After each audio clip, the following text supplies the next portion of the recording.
What happens when you give a British, Taiwanese YouTuber the access to create their own animated film for a wide public after spending years upon years of studying their favorite medium and all of its different facets to find the genre that really evokes emotions from them? Well, I mean, at first you could probably say that Jimmy should never make another cartoon in his day in his fucking life, but then you could also look at Gigguk's overall short film.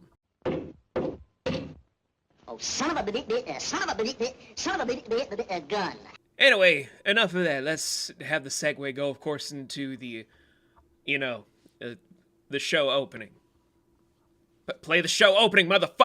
Ooh, tonight's special's a Euthanian favorite. Dai's famous curry. It looks amazing. How? What do you think?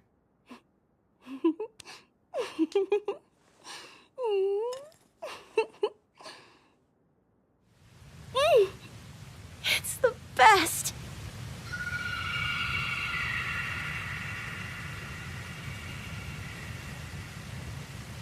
That can't be it. Where's the rest of it?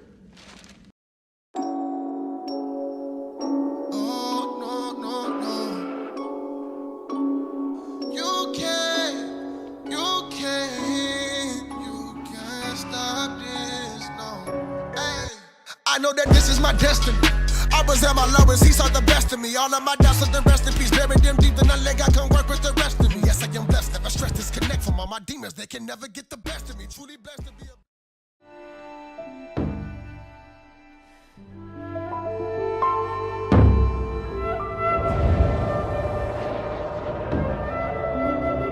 Hello everyone and welcome back to Nomadic Reviews, where this is going to be an interesting treat for me because at the time of recording this, I have been looking at how the merchandise for pre-order has nearly sold out across the board for a anime short film that is sitting at 1.4 million views. Probably sold a very pretty penny, showcasing itself in theaters in Japan. Probably gonna get an American release, so you guys should probably pre-order tickets at that point soon. And also how it's gotten a lot of big acclaim from other people looking into this product several months, when I probably should have been hearing about this long beforehand. But hey, it's not about getting to stuff first. It's the fact that you get to it in your own belief. Words. Anywho, we're looking at Gigguk's very first anime short film of Bâan.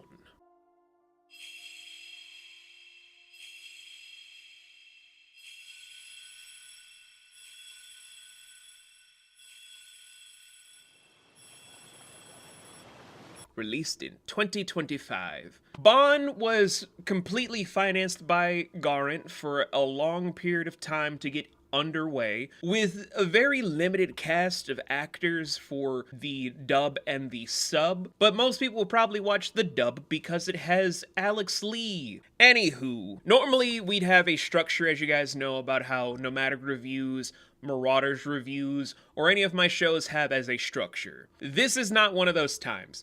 Instead, because of how limited it is and how you're just kind of going off base details unless you were to sit down with the creator and pick Garnt's brain, which I probably will by watching the video that he did to base the stuff off of, let's just get into an overall thing and then get into the, I guess, rating.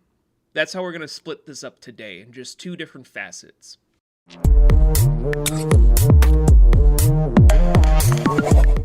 In homage to more old-school isekais, your Escaflones, your Magic Knights Rhea. So, yeah, we're following this overarching story that feels more like an adult's view into how an isekai is gonna go in forward and reverse for what it's supposed to entail, but not the full story that you or I would be more conventionally aware of, where we have the characters of Daichi and a character whose nickname is Rin, where Daichi is in the middle of a, I guess, existential ennui.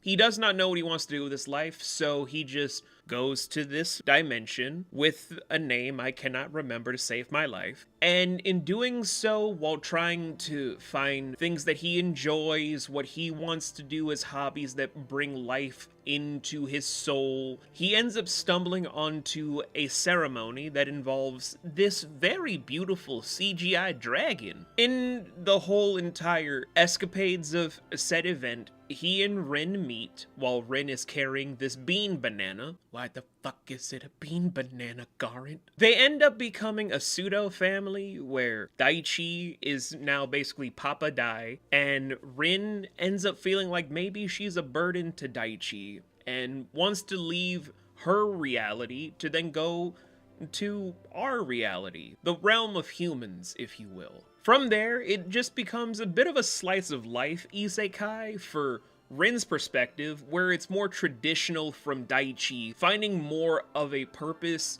in him going to another world. Unlike how Rin found her purpose in trying to find self-worth by leaving home to then come back home. That whole thing of a reverse isekai, showcasing that the grass is not always greener on the other side, because you never know what you're missing until you understand both perspectives. It's a beautiful story that I don't see a lot of mainstream studios doing, and I don't really get the chance to see being written, as it were. Nothing about it feels conventional to the point of being a plagiarized escapade of things that you've seen in various studios, as it were. For people that want to feel like they're so much different and so much better than anyone else that goes into this measure. Which, I guess, true. I guess, maybe. I don't know. And you end up with a beautifully polished product that ends up being more heartfelt, that leaves you, the viewer, actually wanting to see a more highly flushed out film about Daichi's story, how it bleeds into where Rin is coming, like a whole past and present narrative that leads into her homecoming and exploring more about this world. What are the Euthenians really going through? How does Euthenia work? Why did Daichi really go to Euthenia? What was the dynamic with his family to make sure that he was doing all the stuff besides just he didn't want to work in their clinic? Why was this whole ceremony such a big deal? Why did the people have to die? Did Daichi learn a lot more than what's being led on? What did Rin really go through aside from just the work stuff, the new friends, and all the stuff with her magics? All these things and more, where I'm pretty sure at this point you guys are just like, wait, V, if you knew all this stuff about how to say stuff and how to summarize it, why are you just bringing it up for the question segment? That's a good point. So, segue.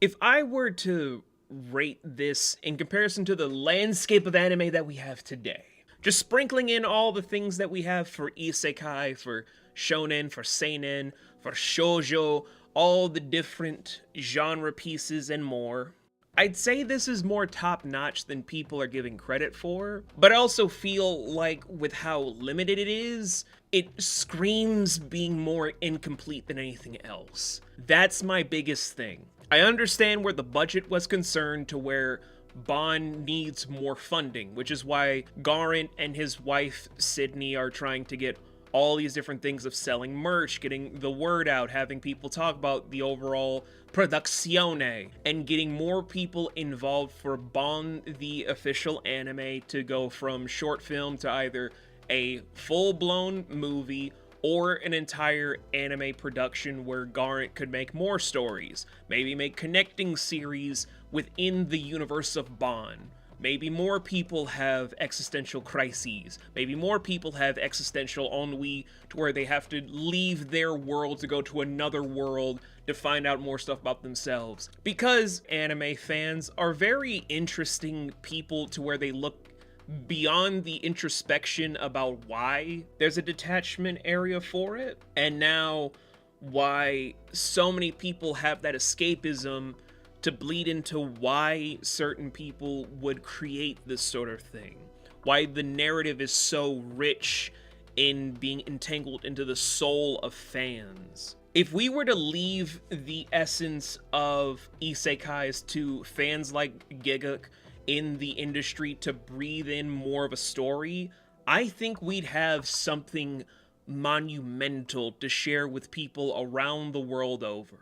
And with that, I think I would give this one the seal of approval for people to give it a watch, give it some support, and share it with other people so that more individuals can pour their money in, give more to the product, and then see what we could do to have it flourish. We've already seen what happens when you let certain studios that are okay, decent, good, and Vivzy do what they can for their productions. Why not do it again to see what Garnt can do with an anime, if not his own unique studio with his friends, who I'm not going to really give spotlight for various reasons. And more so for other anime tubers that would want to go into this venture and breathe in more life to this pretty beautiful escapade. Because, hey, you already see beautiful things coming from the Team 4-Star kids. Why not see what Gigguk can do with a more fleshed out original production